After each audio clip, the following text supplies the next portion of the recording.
Bonjour à toutes et à tous, j'espère que vous allez bien. Je vous retrouve après ma vidéo sur les meilleures lectures de l'année 2021, dans une vidéo dans laquelle je vais vous parler de mauvaises lectures.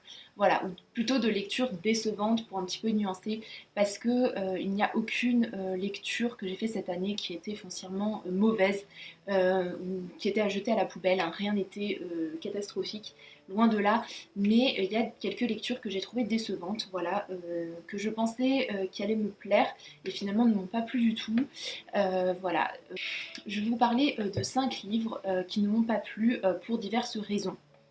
Voilà, comme je vous l'ai dit, ce ne sont pas 5 livres à jeter absolument à la poubelle ou qui sont foncièrement mauvais, qui ne peuvent plaire à personne, hein. Ce sont des livres d'ailleurs qui sont pour la plupart très appréciés. Donc peut-être qu'ils vous plairont à vous. Voilà, je pense qu'avant tout c'est une question de goût en fait. Mais ce sont des livres, peut-être je ne les ai pas lus à un moment où j'étais disposée à les apprécier. Voilà, et peut-être qu'ils vous plairont tout à fait, enfin ils vous plairont complètement. Voilà, mais en tout cas, moi, ils ne m'ont pas particulièrement plu. Donc le premier livre dont je voudrais vous parler, c'est La pianiste d'Elfriede Jelinek, qui est une autrice autrichienne. La pianiste, c'est vraiment son chef-d'œuvre, c'est son livre le plus connu, qui a d'ailleurs, je crois, été adapté en film. Voilà. Et dans lequel on va suivre Erika, qui est une jeune femme d'une quarantaine d'années, qui vit encore chez sa mère, qui n'a jamais gagné son indépendance, qui n'a jamais eu de vie sexuelle, qui n'a jamais eu de vie amoureuse, enfin, qui est complètement cloisonnée par sa mère, qui la traite finalement comme une enfant. Et Erika est une professeure de piano extrêmement virtuose, extrêmement douée, et elle va avoir un nouvel élève en fait, duquel elle va s'éprendre, avec lequel elle va découvrir finalement ce que c'est qu'une vie sexuelle, qu'elle n'a jamais pu découvrir à cause de la présence envahissante de sa mère. Alors c'est un roman qui est malsain. C'est extrêmement malsain. Enfin, la relation entre Erika et sa mère est borderline incestueuse. Euh, Erika est une femme qui est complètement détraquée par le fait qu'elle n'est jamais, en fait, elle n'est jamais vraiment sortie de chez elle à 40 ans. Elle va régulièrement dans des cinémas pornographiques. Elle n'a aucune idée de ce que c'est qu'une sexualité épanouie et équilibrée. Elle est obsédée par la sexualité sale, malsaine. Enfin, elle a vraiment une représentation de la sexualité qui est complètement faussée. Elle ne comprend rien à l'amour. Euh, Elle est dans une logique qui est totalement sadomasochiste, qui implique en même temps sa mère. C'est extrêmement malsain. Et moi, ça ne m'a pas plu parce que c'était trop malsain, justement. J'ai trouvé. J'ai pas de problème, on va dire, à lire des livres qui mettent mal à l'aise. Au contraire, il y a beaucoup de livres que j'apprécie qui mettent mal à l'aise. Mais là, j'ai trouvé que c'était trop, c'était étouffant. Tout le livre est un monologue intérieur, et ça sur 350 pages. Un monologue intérieur étouffant d'Erika qui étouffe, en fait. Et le comble de ça, c'est que ça a réussi quand même à m'ennuyer. Voilà. J'ai trouvé qu'en fait, le monologue était trop long et l'absence de dynamisme dans ce monologue a fait que j'avais juste envie de terminer le livre, que je n'y ai pas trouvé l'intérêt que j'étais venue y chercher. Alors oui, c'est un livre qui travaille énormément la psychologie du personnage principal. C'est une vraie immersion dans le personnage d'Erika. Euh, c'est un livre qui décrit extrêmement bien les relations malsaines qu'elle entretient avec sa mère. C'est un livre qui fait bien son travail en fait, mais moi je l'ai trouvé beaucoup trop étouffant. Je n'ai pas réussi à trouver de dynamique intéressante. Le personnage d'Erika, je l'ai trouvé vraiment détestable. Je sais qu'elle n'est pas responsable de tout ce qui lui arrive, mais moi je me suis absolument pas attachée à elle. Je n'ai absolument pas éprouvé de pitié pour son sort. Ni je n'ai absolument il n'y a aucun moment où j'ai eu vraiment envie qu'elle s'en sorte, et donc du coup il n'y a rien dans ce livre en fait qui m'accrochait suffisamment pour que j'y trouve un certain intérêt. Voilà. J'ai trouvé que l'accumulation aussi de sexualité malsaine, de rapports malsains était un petit peu trop en fait en réalité. J'ai trouvé que tout n'était pas nécessaire, et j'ai trouvé que le monologue était finalement assez redondant. Donc j'ai trouvé que c'était un livre assez ennuyeux en fait, finalement. Voilà, donc je l'ai trouvé plutôt décevant.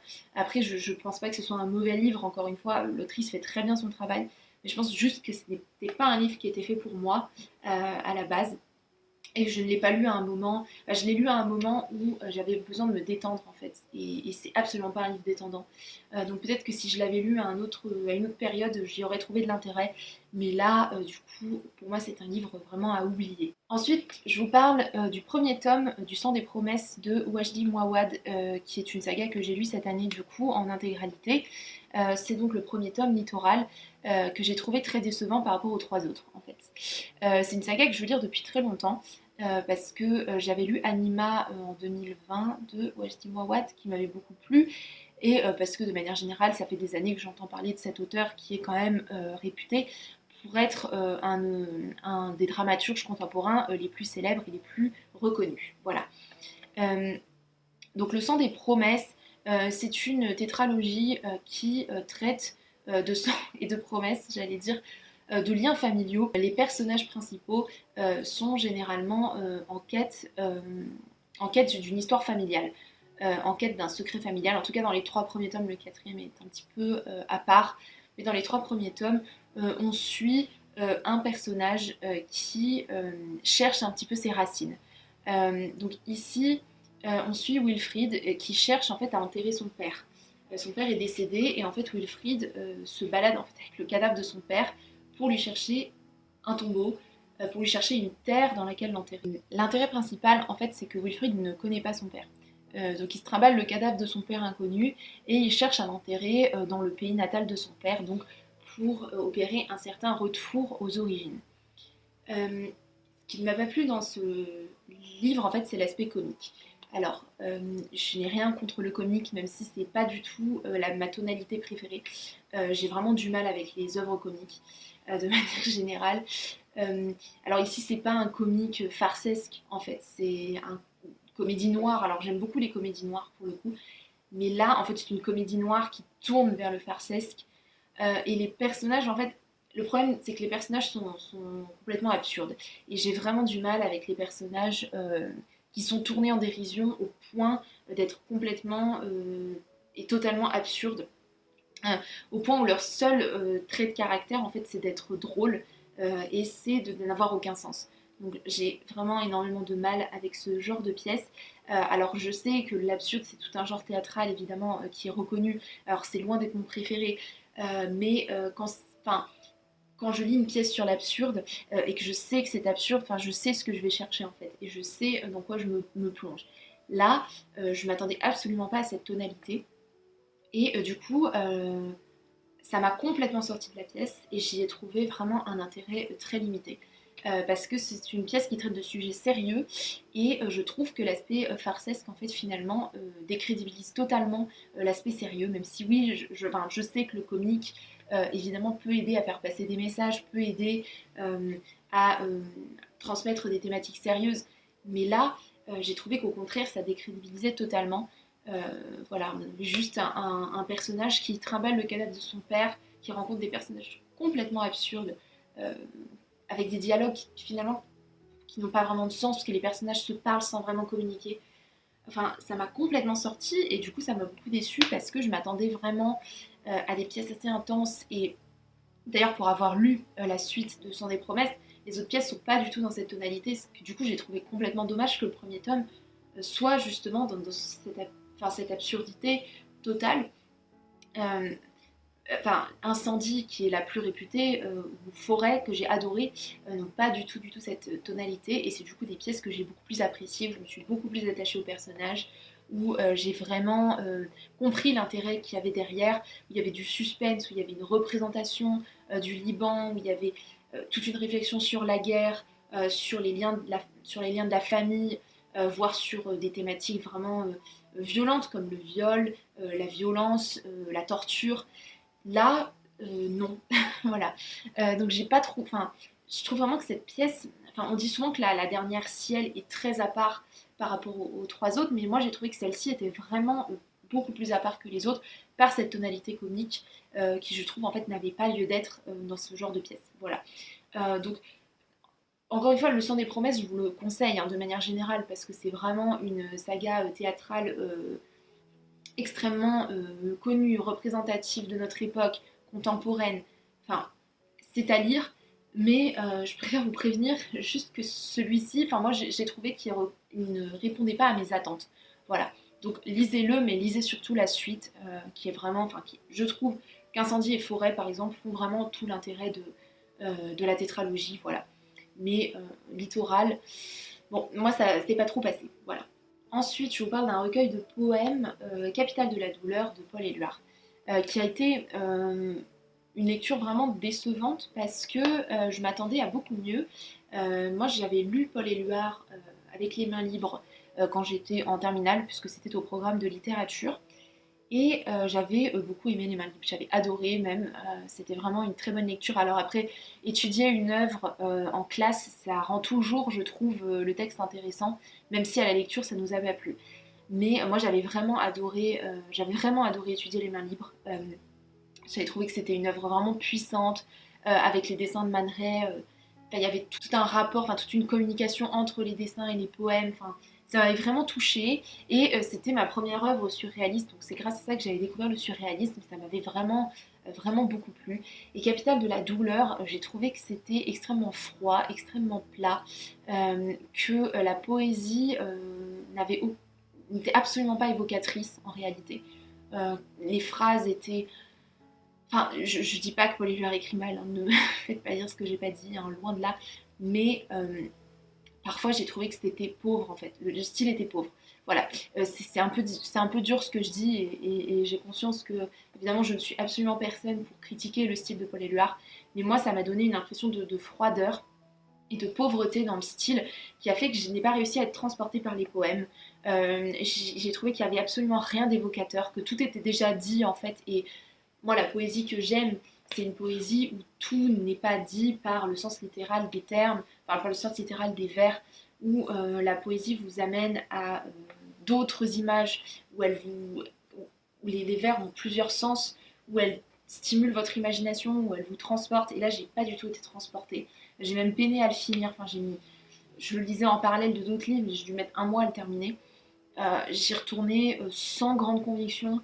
Enfin, vraiment, le surréalisme, en réalité, j'ai peu lu sur le surréalisme. C'est pas du tout un mouvement littéraire que je connais bien. Euh, mais pour moi, Les Mains Libres étaient vraiment représentatifs d'un surréalisme qui me plaisait, et celui-là, pas du tout. Alors, je sais pas si je relis. Enfin, il faudrait que je relise Les Mains Libres en réalité pour me faire une idée, pour savoir si c'est vraiment le style d'Éluard et tout simplement mes goûts ont évolué. Mais là, j'ai trouvé que c'était un peu simpliste. Enfin, vraiment, ça m'a pas transcendé, on va dire. Voilà, donc finalement, ce n'est pas un livre qui m'a fait ressentir énormément de choses. Alors, encore une fois, c'est pas un livre horrible, enfin, loin de là, c'est pas une mauvaise lecture, dans le sens où je pense que ça ne peut plaire à personne, évidemment. Mais moi, c'était pas du tout mon truc. Voilà, donc bon, bah, si vous aimez le surréalisme, j'imagine que ça va vous plaire. Voilà, mais moi, je n'ai pas du tout accroché. Ensuite, autre petite déception, La peau de chagrin d'Honoré de Balzac, qui m'a déçue parce que je me suis ennuyée. Voilà. Euh, et je ne m'attendais pas du tout à m'ennuyer. C'est un livre que je pensais lire extrêmement rapidement, extrêmement facilement, qui serait un véritable page-turner, et en réalité pas du tout. Donc dans ce livre, on suit Raphaël de Valentin, qui est un homme qui va acquérir une peau de chagrin, c'est-à-dire une peau qui représente entre guillemets un petit peu son existence, et qui va se réduire au fur et à mesure qu'il fait de nombreuses dépenses.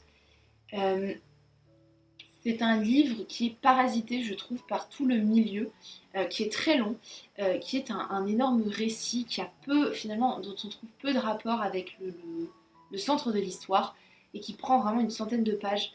Pour tout vous dire, je ne sais même plus de quoi parle le récit en question, parce que ça fait quand même plusieurs mois que j'ai lu le livre, et il ne m'a pas vraiment marqué. Mais j'ai trouvé que c'était assez inutile à l'intrigue et que ça ralentissait tout. Donc finalement, le début et la fin sont bien, mais alors le milieu, je l'ai trouvé ennuyeux au possible. Voilà, j'ai trouvé que c'était excessivement long en fait. Et que du coup on lit ça en se demandant à quoi ça va nous mener. Finalement, ça ne mène pas à grand chose. Donc j'ai trouvé qu'en fait c'est une lecture enfin c'est un livre qui aurait peut-être été bien sous forme de nouvelle, puisque ça reprend évidemment pas mal de codes de la littérature fantastique, qui est un genre qui se prête très bien justement au genre de la nouvelle. Donc je pense que cette histoire aurait gagné à être plus courte. Voilà, donc Honoré, si tu m'écoutes, voilà, je suis désolée, mais je t'aurais conseillé d'en faire une nouvelle. Voilà. Donc c'est pas une mauvaise histoire, enfin l'intrigue est intéressante, l'aspect fantastique est bien rendu, l'évolution du personnage également, la fin est convaincante, enfin il y a des choses qui sont bien dedans, hein, c'est pas la question, mais je trouve qu'il y a 100 pages de trop, ce qui sur 250 pages quand même fait beaucoup. Voilà. Donc je suis un peu déçue parce que souvent les gens qui n'aiment pas trop Balzac aiment La peau de chagrin. C'est un livre qui fait généralement l'unanimité, j'ai l'impression, parce que justement on sort un petit peu de l'aspect un peu fastidieux de Balzac par le fantastique. Mais moi, je préfère à la limite le Balzac fastidieux, je pense, à celui-là, parce que là, j'ai trouvé vraiment que l'histoire n'était pas très bien construite. Voilà.